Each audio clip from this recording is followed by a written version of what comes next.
I was always feeling like a little bit frustrated, like I couldn't get off book, like I couldn't step away from the book. And one day I'm in the shower and I just got this flash of inspiration. Moldavite is the tower, and the tower is Moldavite. And I was like, oh my Perfect. God, of course. Absolutely. That's exactly correct.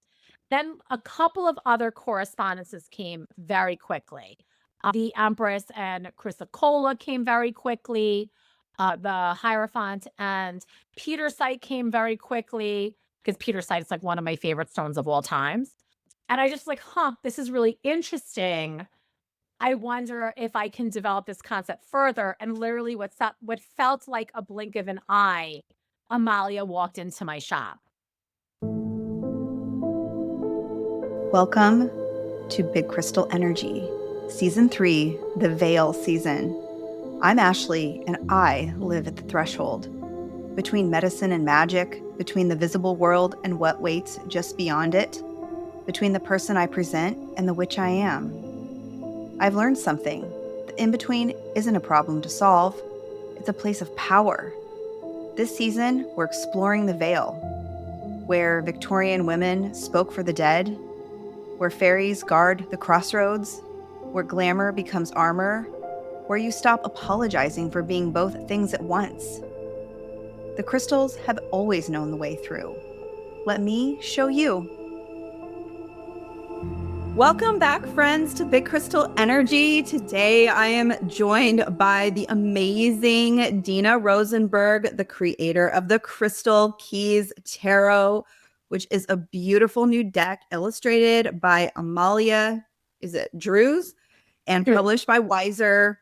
Dina is also a co-owner of Amityville Apothecary, and she's a seasoned tarot reader with many years of experience. And she also co-hosts a podcast as well, Apothecary After Dark. And I have to say, I've been loving your daily card pulls from the Crystal Keys Tarot that you post on your Instagram every single day. So they've just been like my little moment of inspiration every day. I'm like, oh my God, I gotta find her card of the day. So Dina, welcome to Big Crystal Energy. Mike, thank you so much for having me. I'm so excited. I'm so excited to talk crystals. It's my favorite subject. Well, you know what? When I found out about your deck, I'm like, this is perfect. This is Big Crystal Energy. This is what I've been waiting for. It was made for you, baby. Come on. Well, it was. I feel like it was made for me, and I was so excited. And then I got a copy of it, and I was so thrilled. So here is the outside of Crystal Keys Tarot. It's so beautiful. I mean, just the whole thing. I mean, we're going to get into all of it, but, just before we get into the deck, I would just like to start with a little bit about you, who you are. How did you start your path? What's your story? Yeah. So, as you said in the intro, I am co-owner of Amityville Apothecary. We've been open for 7.5 years now, but Amazing. my path is much longer than that, right? So I got my first tarot deck from my mom in 1995. And that deck was, or I still have it, is the Vertigo Tarot deck, which was the deck that was illustrated by Dave McKeon and written by Rachel Pollack. And it's all about the DC Vertigo universe of comic book characters. And the reason why I got that deck is because in 1995, when I got the deck, the Sandman was still being published, like the issues were still being written. And I was super into the Sandman and the character Death because I was like a goth girl in the 90s. Love it. And so I got this tarot deck and I was super duper intrigued, and I was horrible because I didn't know all the characters. I only knew the characters from the specific Sandman comic, but none of the other Vertigo comics. So it made it very, very difficult to know what was going on in this tarot deck. And so I still actually have loose leaf papers of tarot readings that I gave with that deck in the box from when I was in college in the 90s. So it's so funny. Cool. And I was trying to like force my way into the Celtic cross, which I still am not great at. And so that's how I started in tarot. But much before that, I was into crystals and stones because when I was a little girl, I was the only grandchild by like 12 years, and I am my mother and father's only child. And my mom is a professional working musician. So you can imagine that's a lot of nights and weekends. So I spent a lot of time with my grandparents. And so they had well, they had a collection of summer houses in the Poconos. And I would just be in the woods collecting, rocks and things that I found. And there was this big, gigantic flea market that sold um, Native American, indigenous people jewelry with turquoise and mother of pearl and black onyx. I still have those pieces from the 80s. And so that was my sort of entry into loving crystals and stones and loving the energies of them. So Oh, I love it's been in my life for forever. That really resonates with me too, because I mean, my parents aren't musicians, but I was an only child. And every summer I would go up to my grandparents had a cabin in Minnesota on a lake, and we would be out there on the lake and in the forest and hunting for the mushrooms. And Yeah. they had amazing, like this book on gnomes. And I was like obsessed with the gnomes book. And that was like kind of the start for me too. And so I think Making that's up really stories, right? Making up stories and like Mhm, being sort of like the main character of these stories that you made for yourself, right? mhm, That's like those summers in the woods. It was mhm. formative for me too. It's such a great way to grow up. It is. And like, I don't know about you, but for me, like, I never really minded being alone. I didn't really mind being out there doing my own thing. It just, that was me and it was fine. Same. I did not care. My grandparents had a German shepherd named Rocky, and he would come into the woods with me. And then we had a collie named Mandy, and I would just be in the woods with these two dogs. And it's so funny because, okay, it's plane going over. We're at the time of year on Long Island where the the local airport that has like these bombers, like not real bombers, but like the what like WW2, and you could spend money to go up. They were in the flight path, so they're a little Oh, outside. wow. Okay. But I would have these two dogs and I'd be in the woods, and I am a little bit obsessed with the goddess Diana for that, but it has to Mhm. be Diana, not Artemis. No hate to people that love her as Artemis, but I'm Italian, so it has to be Diana.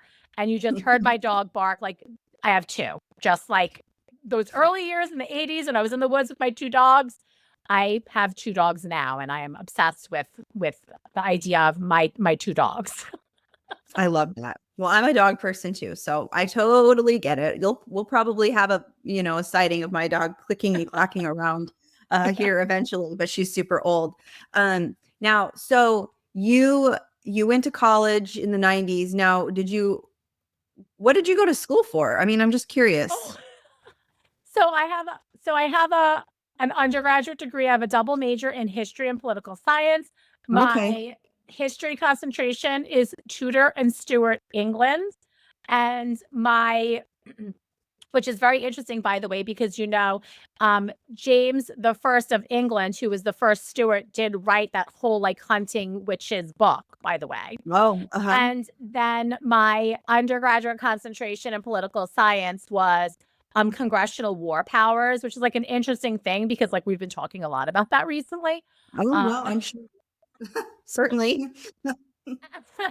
and then I have a master's, I have an MBA in entrepreneurship and small business Oh, management. wow. So yeah, I How have cool. worked in a bazillion capacities in my life, literally from um, being the treasurer and head administrator for our local village government to owning a birthday party store for young girls where we did princess parties and glitter Wow. tattoos. I've done it all. Done it all. I love that. I love a well-rounded person just doing all the things out there. So then how did you end up transitioning into the more metaphysical world? What happened was I was working for the local village government, which coincidentally or not coincidentally, because the goddess is funny, is like I could point my finger at it where I used to work is like right behind the shop here.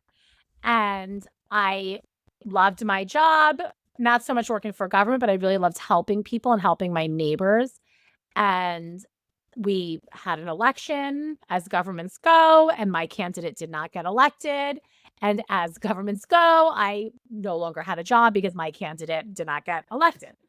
So I was pretty devastated, call it what you want, dark night of the soul, life shakeup. I felt lost, like the rug was ripped out of me, ripped out from under me, a true tower moment if you're a tower Yeah. reader. Like and it's interesting because these sort of moments have happened in my life repeatedly. It hasn't been until recently that I learned from an astrocartographer that I am living under the Uranus line of my astrocartography chart, which is very tumultuous, as we know Uranus Oh, is. wow. Uh-huh. Um, Mhm. and so I wound up really knowing that I didn't want to work for somebody again because I had my own business. I had left that because I was literally tapped on the shoulder by the mayor to run village government.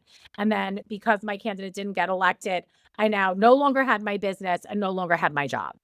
And I didn't want to go back to working in industry or working for somebody else because I just if I have to place a bet on somebody to make sure that I'm okay, it's going to be placing the bet on myself, which is very Yeah. Capricorn rising, which is what I am. And so I just was like, I gotta figure out what it is that I'm doing.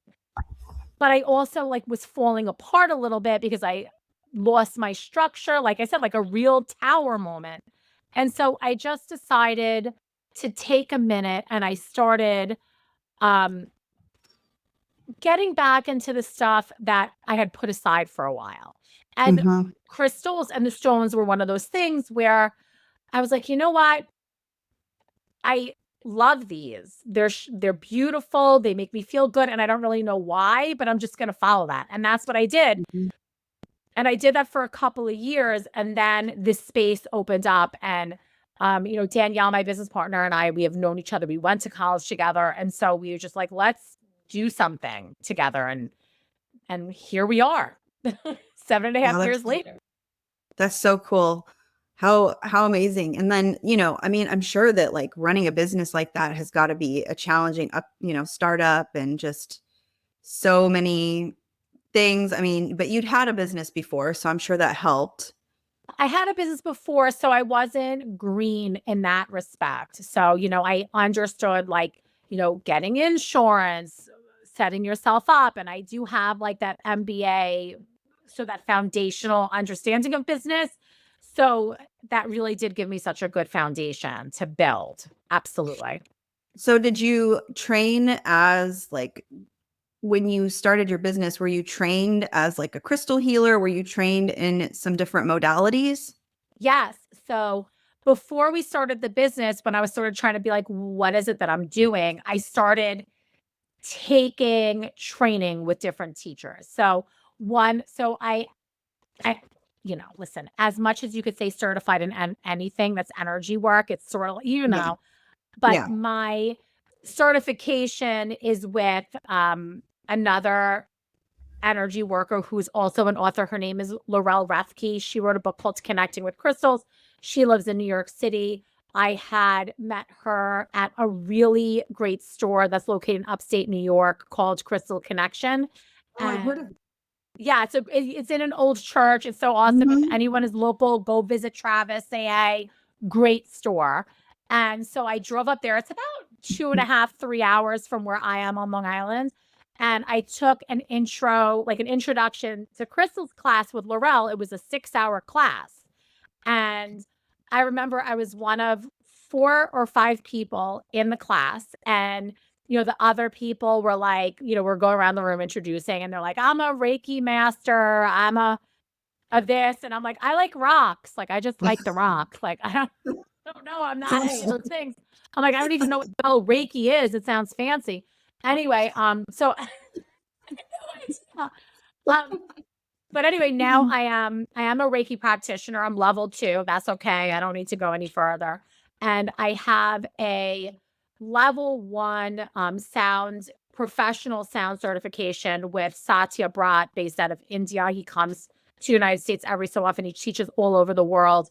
Um, like the Tibetan style singing bowls, you place them on the physical body. So I have training in that Beautiful. as well. So that's like the three modalities that I sort of mash up together. It's laying stones on the physical body. I had done that with Laurel, and then she did like a subsequent class where she brought in other teachers across disciplines. So classic Chinese medicine, indigenous medicine, sound and vibratory medicine, working with the stones. So that's sort of the tradition that I follow as well. Yeah, I love sound healing too. It's so beautiful. So how did you, what was the spark to do the deck, the Crystal Keys Tarot? So the first thing I would say is that it isn't until recently that I consider myself to even be like an acceptable tarot reader. I always was like super frustrated. I have a very hard time connecting with decks. I typically work with the Smith Waite, the little green tin, the travel centennial one, because I have small hands. And so I was always feeling like a little bit frustrated, like I couldn't get off book, like I couldn't step away from the book. And one day I'm in the shower and I just got this flash of inspiration. Moldavite is the tower and the tower is Moldavite. And I was like, oh, my God, of course. Absolutely. That's exactly correct. And then a couple of other correspondences came very quickly. The Empress and Chrysocolla came very quickly. Where's the move, right? The Hierophant and Petersite came very quickly because Petersite is like one of my favorite stones of all times. And I just like, this is really interesting. I wonder if I can develop this concept further. And literally what felt like a blink of an eye, Amalia walked into my shop. I was like, hi, I'm an illustrator. And I was like, oh, I've been looking for an illustrator. Like, I've been waiting for you. Oh, wow. That's so interesting. So you did not know her before and she just came in? Yeah. She That came is into incredible. the shop. It was her first time in the store. She introduced herself. I was like, oh, I have a project. She gave me her card. Her card had an owl on it. I have an owl tattoo. It was like this like very serendipitous thing. Turns out that like her uncle was the trumpet player in my parents' band. Oh my gosh. So yeah, the universe was like, oh, here you go. Yes. And we started this project that was 4 years pretty much in the making. Oh, long. I don't think here's the Empress. There's the Chrysocolla. I love her. So beautiful. And and so we started with the major arcana and putting them together. And I really had the initial idea that I would self-publish this. And so I was paying Amalia to create the art and I was gonna fund it and probably make 500 copies and call it a day. Oh my gosh. And the universe was like, no, that's not what's happening here. This is so much bigger than that. Yeah. So I am blown away by how this deck has been received. I was really nervous that crystal people might, because this has been done before, not in this way, but crystals and tarot have been matched before. And I was like, oh, I would like, we're gonna go for it anyway. I was nervous about it, but I'm so blown away by how it's being received. And here's Moldavite with that tower card. I was like, yes, that's such a perfect tower card. I mean, it's just so I mean, I really like what you say about how it was hard for you to read tarot, to get away from the book. Cause I think a lot of people, honestly, if they're honest, it is hard. Yeah. It's 7. I don't read reversals. I just do that. Like it's 78. That's good. Like if you want to, good for you. You're better than me. it would have been like much too difficult for the purpose of this deck to build in reversal meanings. Oh, gosh. Because it's like no real way to sort of like reverse the stone. No. So it would have muddied it. But you know, you have to link the archetypes with something in your life that helps you understand what that archetype is. Mhm. And once I was able to link the archetype with a crystal, I was like, now I understand. Yeah. Because working with these crystals and going to the gem shows, meeting the miners, like you understand the energies, you understand even like how they feel differently when they're from different parts of the world. So it really is something super special. Yeah, and I really like that because I feel like sometimes it is hard to understand sometimes the imagery, or I mean, you can kind of read it off the cards like the traditional decks, but I think this is such a nice, like a different or kind of original way. I mean, like you said that it's kind of been done before, but not in this way. I mean, there's certain cards when I'm looking through this deck and I'm just like, yes, that actually really connects for me. That actually connects for me a lot easier than the traditional card. I get it. Awesome. I get it more in a more deep way now. Um, and I liked that. And I think that that's going to resonate with a lot of people. And I think the other cool thing about it too is that, you're learning the tarot, but then you're also learning more about the stones. Right. And And that's maybe what I like. that you might not have ever thought about before because, Mhm. for example, some people, you see the tarot archetypes. They're like, yeah, of course, the lovers is going to be rose quartz, or rose quartz is going to be the two of cups, and it's neither of those things. Mhm. So like inviting you to develop your relationship with the crystals and their energies a little bit more deeply than what's on the surface, because we have these quick little um you know ideas of crystals like, rose quartz is for love and carnelian is for confidence and black tourmaline is for protection. But Yeah. what are those deeper meanings? What are the deeper energies that those crystals hold? And they go quite deep.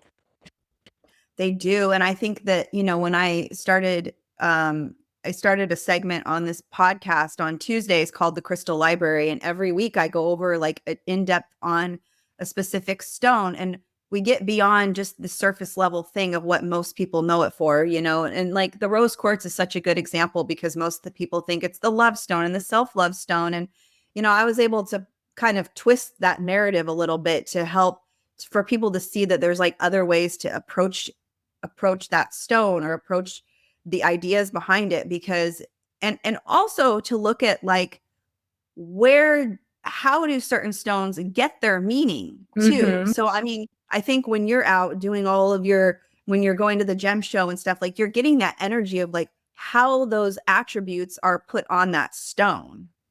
Yes.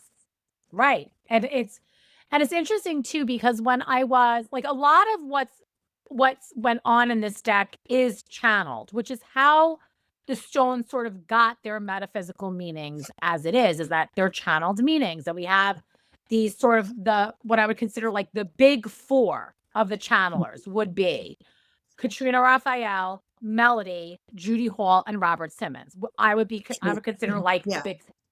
And then there are Yes. like the newer guard people who are amazing, like Nicholas Pearson, like Sure. Athena Prakis, that are doing, Laurel, like are doing great work as Mhm. well. But what I did was I would get the channeled correspondence, and then I would really start doing so much research across the channelers. So I'd read Judy Hall, I'd read Melody, Mhm. so I just start pulling everybody. And then I would start reading everything I could read also about the cards itself. So, you know, all of Rachel Pollack's books, different tarot writers, and what are they saying about the cards? And then really sitting, channeling, and meditating with like, where does the stone and the card archetype want to meet? Wow, that sounds like quite the task. I mean, to pull together all of that, because there's just so much, but to get Oh it yeah, right, you want to absolutely. get it, right for what you're trying to create. And I'm just like, okay, so when you started doing it, were you like had some downloads that just came to you really fast, and then other things that you like were more challenging for you, or like? Yeah, absolutely. Not everybody gets along with every archetype in the tarot deck. Like everybody has cards if you're a tarot reader that you're like, this card, Yeah. For me, it's so funny because it's up. Like I did not even plan this, but it's temperance for me. Okay. Temperance is a tough one. And temperance, she changed. This is the third temperance. So temperance Mm-hmm. started with Dan Bright. Uh-huh. It then moved to Galena, which I still think is a Mm-hmm. great fit. I love Galena. Um, it, Galena's a great magician stone, like the beginning of the alchemical process, and like that's what we're. Galena also could be a good fool. You see now, like the more I Yeah. talk about things, like it's like water, and it starts to like weave. But then it ended up as smoky quartz because what happened because because the correspondences were channeled, I didn't have like a master list, like like these are the stones that have to be in the deck and like let's match. I didn't do it that way. When I Okay. got to the end, I was like, holy crap, there's no smoky quartz. Oh, So uh-huh. I was like, okay, this smoky quartz is such an important stone. Yes. It's such an important master healer. And then when I saw when you see the Smith Waite, the Pixie's original drawing of temperance, right? Mm-hmm. She pouring the water, it's going diagonally, 1 foot's on land, 1 foot's in the water. Mm-hmm. And I thought, like, this is an unbelievable stone. It's an unbelievable story of transmutation, Mm-hmm. which is what smoky quartz does. Mm-hmm. So what I think is that, nothing stuck because it was meant to be smoky all along and I just wasn't thinking of it. So that's sort of interesting too. The way like That we is. have these stories. So, smoke, like, so temperance was a funny one. Strength changed a couple times. Um, I think at one point strength was rhyolite, I'm not you even know. familiar with. I Yeah. mean, And then I was like, oh, that I was trying to also pair stones by like not like one stone's more important than another, but like making sure that like these what I would consider like a premier stone or an important stone or a stone that everybody had their collection would be given like the weight I considered it would oh, deserve. Do you know what I mean? yeah. So there was Yeah. that too. I mean, I think it's interesting too, though, because when I was looking through it, I mean, there's some stones in the deck that are things that were new to me also. I Yeah, I mean, get a lot which was with really cool. Wolfenite, three of wands. A lot of people like Wolfenite, never heard of that one, Oh yeah, yeah. I have No, then I have knot stones, right? So I have a right. metal, I have Yeah. gold You as the have the King of abalone Pentacles, shell, abalone shell. Yeah. So there's petrified some wood. yeah.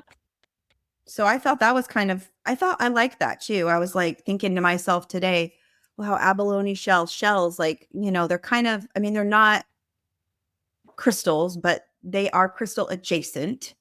And so Yes. I'm like, oh, I'm going into summer. I need to do a podcast episode about like seashells or abalone Yeah. shells or something. So you I mean, inspired me. seashells have been used by and it's so funny. The seashell component I learned from that crystal healing certification I did with Laurel when she brought in the teachers from the different traditions. And I had learned how to work with seashells from an indigenous person. And indigenous people use seashells in protection work. Mhm. So I was like, huh, very interesting. So that's Very sort of how that interesting. came to be. Yeah, it's really, I don't know, it's just really fascinating work. I've been trying to like, I've been going through the deck and I've been like sitting with the different cards, and I'm just really blown away how beautiful all the cards are, and how I feel like they're just so relatable. I have like a pile here of some of my favorites. Um, did you have anything that came through for you that felt like unexpected or surprising? Let's see. Unexpected. Well, one of the interesting things is I don't really have a major love for rhodochrosite, yet the Five of Cups and the depiction of rhodochrosite like has made me fall in love with this card. Um, You know what? I it's just feel the same way. I never really felt that called to it. And then I actually pulled that card and put it in my pile of favorites here because I loved yeah. the depiction of it. It was so beautiful. It's so beautiful, and it really Mhm. does make you understand that sort of like bridge to healing. Mhm. I literally fell in love with both the card and the you know, and the stone. Let's see. Another one that I think pretty unexpected for me. I mean, I love all these crystals, so it's like I wouldn't say like Yes. super unexpected, but I really loved the this Eight of Swords, the blue chalcedony. It's Oh, just such a beautiful. delicate card. It really does speak to like sort of like this energy of truth and open your eyes, like you're making something out to be bigger than it really is. So I really, really like that one. I mean, they're all so great. She did such a phenomenal job.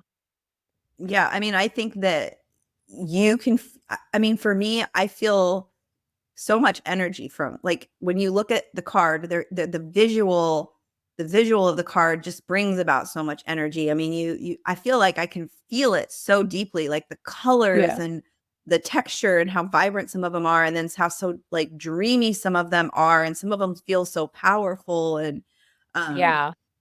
I think that's really cool. I mean, the artist is incredible.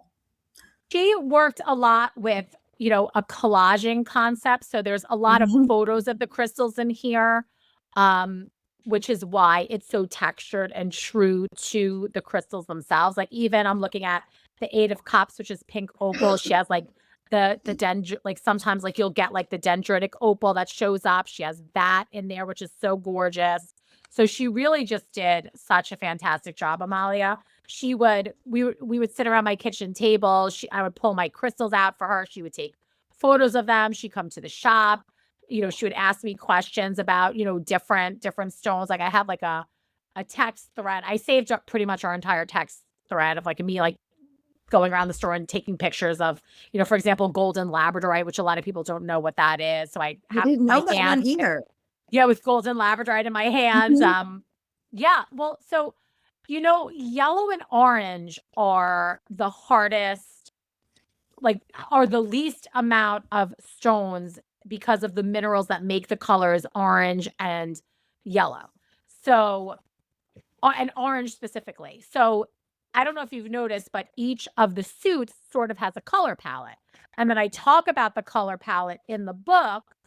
Um, so, for example, the suit of cups is pink, green, and rainbow. And so, what it is centered around your heart chakra and your crown, combining your connection to source or connection to all of humanity. So, that's pinks and greens for the open, activating, and helping our heart, paired with the rainbows, which strengthen divine inspiration and connection. So, like each suit has a color palette.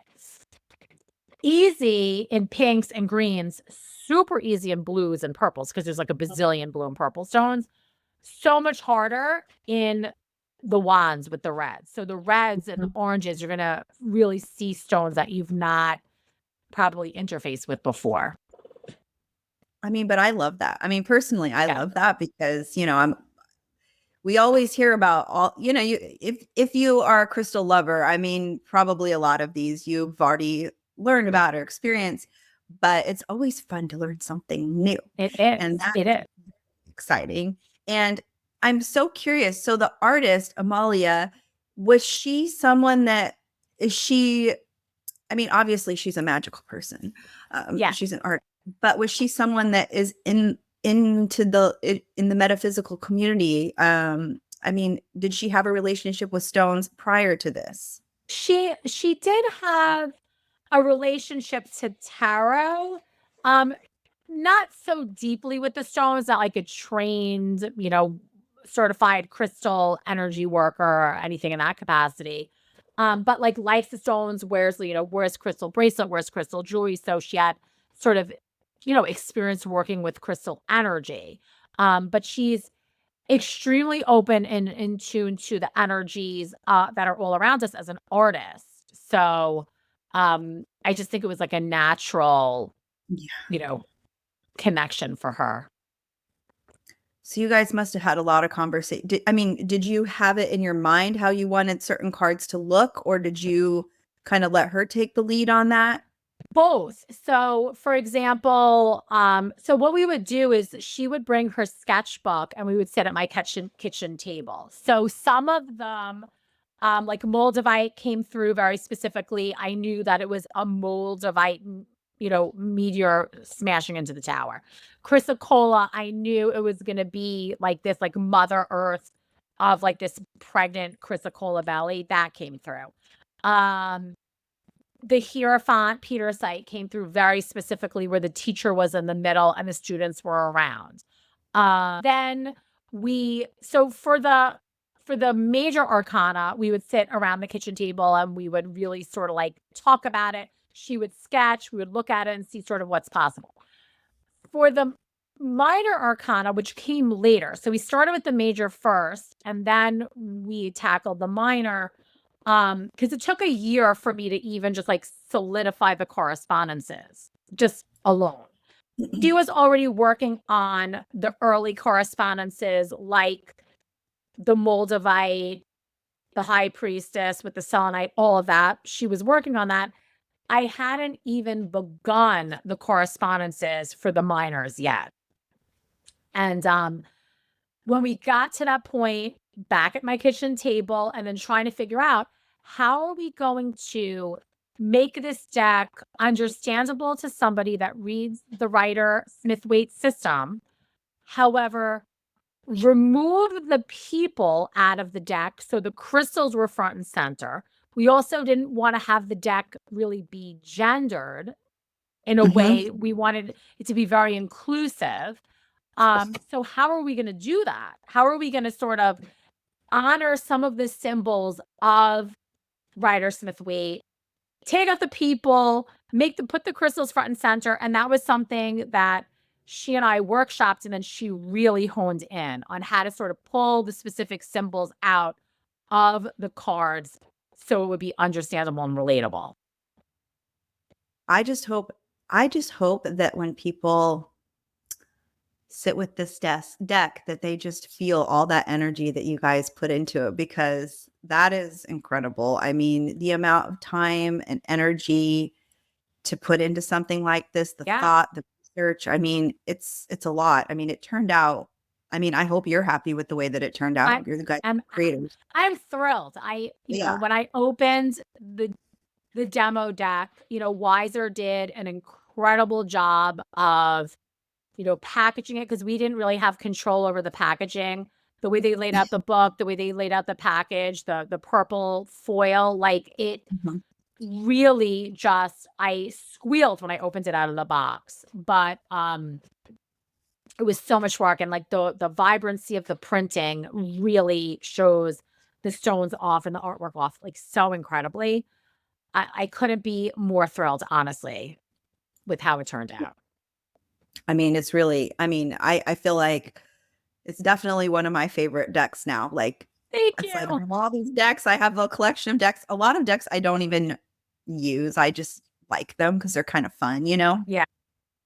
But like, this is definitely one that I would have on the top that I would be pulling from regularly. Now, do you feel like this is a deck that someone that is more experienced with tarot would have an easier time with, or do you think it could be a deck that someone that's new could use as well?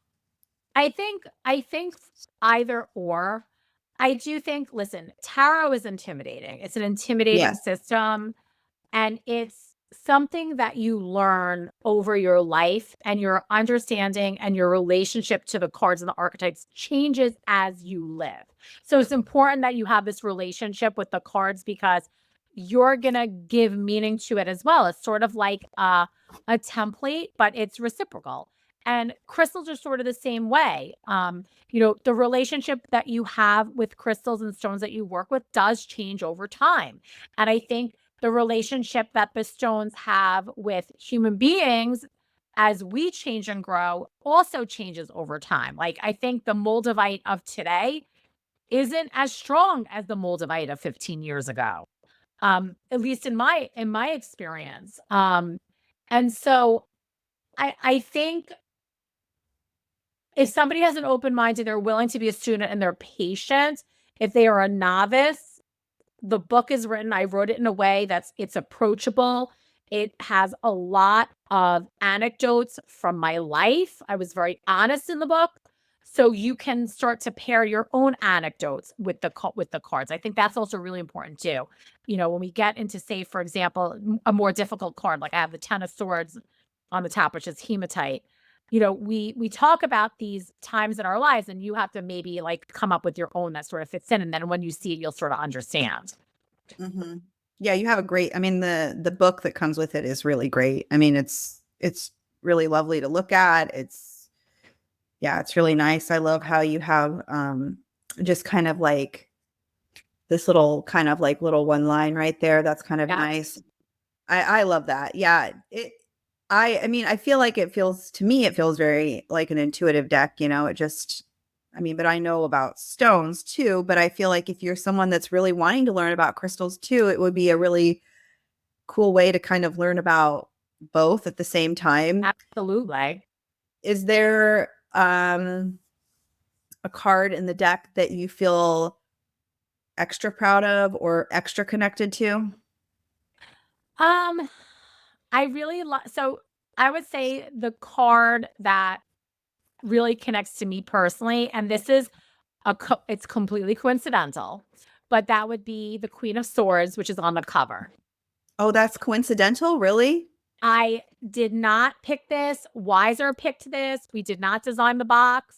We have an unbelievable art director and editor, and I did not say put the Queen of Swords. Now, why do I have a connection to the Queen of Swords? Because in the Thoth system, the Queen of Swords is my birth card. Oh, wow. Okay. I have the sword of the Queen of Swords tattooed on the back of my arm. Nice. Mm-hmm. And so when I saw this on the cover, I was like, another little universal wing. The stone associated with the Queen of Swords is alexandrite. Most of us have never seen alexandrite in person. Yeah. It is excessively expensive. So much so, and it's very, very rare. We just brought alexandrite into the shop. We have little thumbnails. And this is the first time in 7 years that we've ever had alexandrite. You could see sort of versions of it as mystic topaz, which is man-made. But alexandrite is very rare, just like the evolved archetype of the Queen of Swords, also very rare. So, but she is my girl, and I love this sword. I might need to get another one of these tattooed on me with the colors of the it's so pretty. They're outrageous. Yes. Yeah, it's absolutely perfect. Outrageous. I love that. I love that synchronicity. That's so like incredibly cool that it worked out that way and that you didn't. And didn't do it. And I think my most favorite card, and this imagery I directed. This was what I had. And Amalia has her original sketch on this. This was something that was really important to me. It came through very quickly. Is the devil as the black obsidian scrying mirror with the hands reflecting. Oh my gosh, that's what I was just gonna say. Holy smokes! Isn't that a great? Oh my god, that's crazy! Unbelievable. Oh my gosh, that kind of gave me chills. That was literally, I was like, I think, yeah, wow. This card is something else. Like, it really, I think, does the work of making someone understand the true archetype of what the devil really is. Mm-hmm. It's not an external thing. No.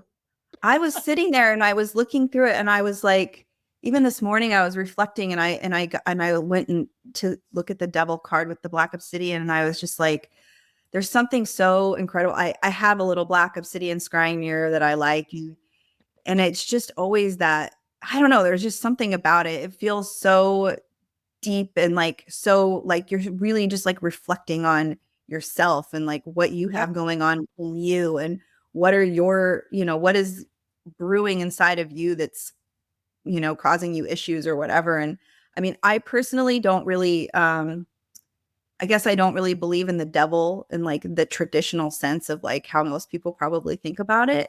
So when you made it like this, it felt like it really made sense to me. Yeah.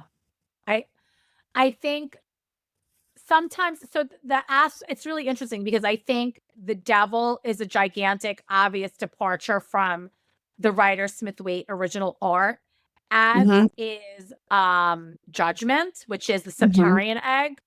And it's very interesting because both of those cards in the original Rider Smith Waite are very Christian and Hmm. like or Judeo-Christian coded. Hmm.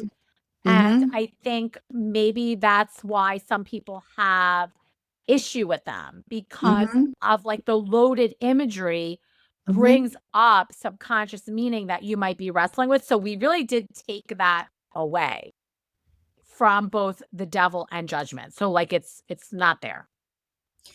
In the I really connected with the Septarian too, which is so interesting. You mentioned that too.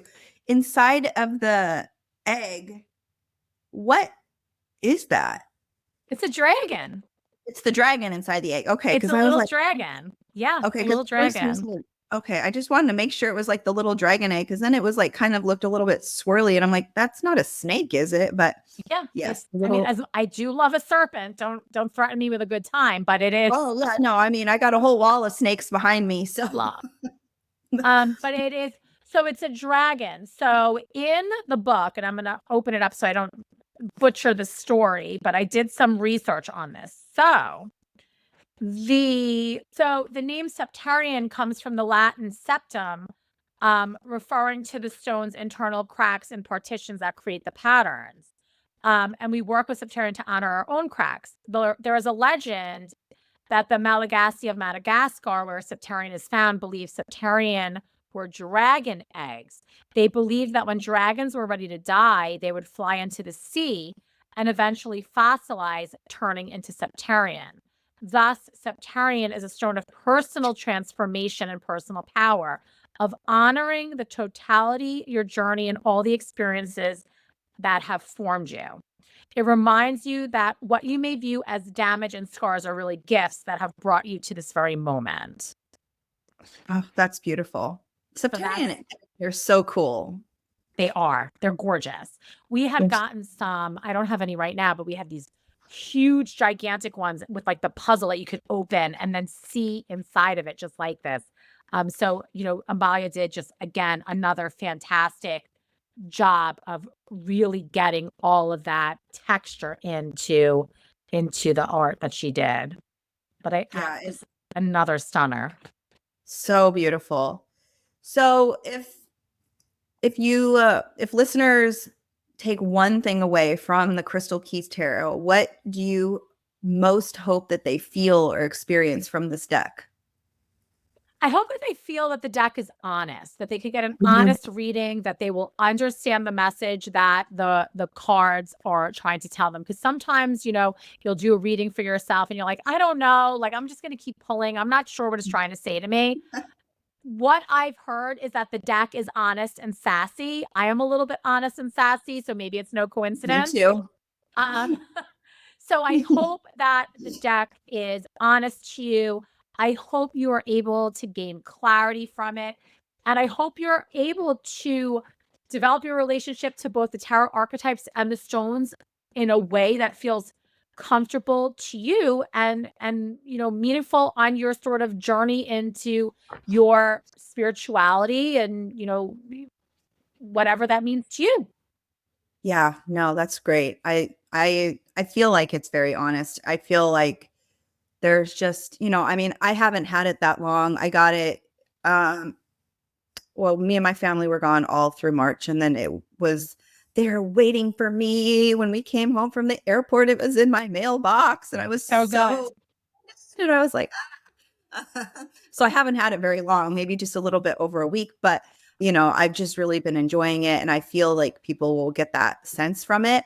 Would you do me a huge favor? Would you be willing to pull a card for us and just pull a card for us here? Absolutely. Let's do a Yes, card please. for the collective and I see love what we it. have moving forward. See. See what we. All right.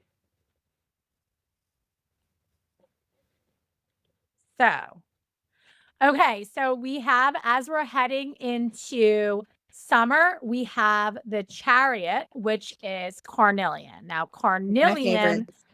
And also keep in mind, we're also in this gigantic period of big Aries energy, right? We have Yes, all of we these are. planets in Aries, really fitting because today Mars moves into Aries. And this is very carnelian. The imagery is a phoenix, and it's like almost like surrounded by all these layers of the carnelian, has like these beautiful sort of agate swirls in them. And Love it. carnelian is the stone version of caffeine or speed. It gives you the energy to get stuff done, even the stuff that you don't want to do, which is exactly what Aries is inviting us to do with all of these planets in Aries, right? It's an invitation to stop thinking. It is not a time to be in your head. It is time to be in your body and to act and to go. So Go no more team. overthinking. You did your research. It's time to giddy up and get going. Heck yeah. I always, on my days when I'm in my regular, job, I'm always like, okay, I got to put some carnelian in my pocket. Yeah. I need to get through this day. I got to stay high vibe. I always love to give carnelian out to, friends and coworkers, because I feel like it's just that little bit of caffeine, that little boost we always need to get through the day. Exactly. I love that. Well, thank you for pulling that. So, what's going on? What else is going on in your world? Do you have any? I mean, you just celebrated the official Yeah. release of, right, this week. Yeah, so we just celebrated this past Monday the official release of the deck. I will be speaking at Amityville Apothecary's upcoming Alchemy Academy, which is happening right here in Amityville, May 2nd and 3rd. If you are local, come through. If you are not local, it is worth a travel because we have 2 full days of experts, including we have Judica Illis, who has not taught in person in over 6 years. She's been virtual. She has not been live in person. She wrote like the very famous encyclopedia of Yes. 5,000 spells. She has been in the craft for a very long time. She is going to be teaching in person. We have Chris Amazing. Ann teaching. She is the creator of the Light Seers Tarot, the Tarot of Curious Creatures. Oh my gosh, what's the other one? The Muse Tarot. She is an unbelievable tarot and oracle deck creator. She is such a great teacher. I had the privilege of learning from her at the Hay House I Can Do It conference, which they no longer do. And I'm so glad we have her. We have Jen Sankey, who has created the new book by Llewellyn, Manifesting by the Moon, as well as a Stardust Wanderer Tarot. She's going to be teaching on moon manifesting and moon magic. We have Mark Horn, who wrote a book called Tarot and the Gates of Light, in connecting Kabbalah and Tarot. He is teaching. We have Dean Norman, who has 2 books already published, Burn a Black Candle, an Italian Witch's Grimoire, and Golden Grimoire on manifesting. She's going to be teaching tarot and manifestation. She also has a book coming out with Llewellyn, which basically compiles all the grimoires together, which is unbelievable. So we have her teaching. We have, oh my gosh, Amy Blackthorn. Oh wow, a lot So of she's going to be teaching in person. We have Christine Gorman, Visionary Women's Tarot teaching. We have Emily Munoz, who is an Simplicity Tarot and Simplicity Lenormand teaching. So we have unbelievable teachers in person. We have 9 or 10 teachers over 2 days, gift bags, and it literally is such a special deal. It's like $388 for 2 days for all those teachers. Oh my God. It's insane. So if you guys are local, wow, come on through. If you are not, if you're like, I cannot do this year, save the date for the last weekend in April 2027 because we are having our next Alchemy Academy then. Oh, sounds amazing. Yeah, so that's where I'll be next. Of course, you can find me at Apothecary After Dark podcast, everywhere podcasts are, streamed on our YouTube channel, across all the socials at Amityville Apothecary.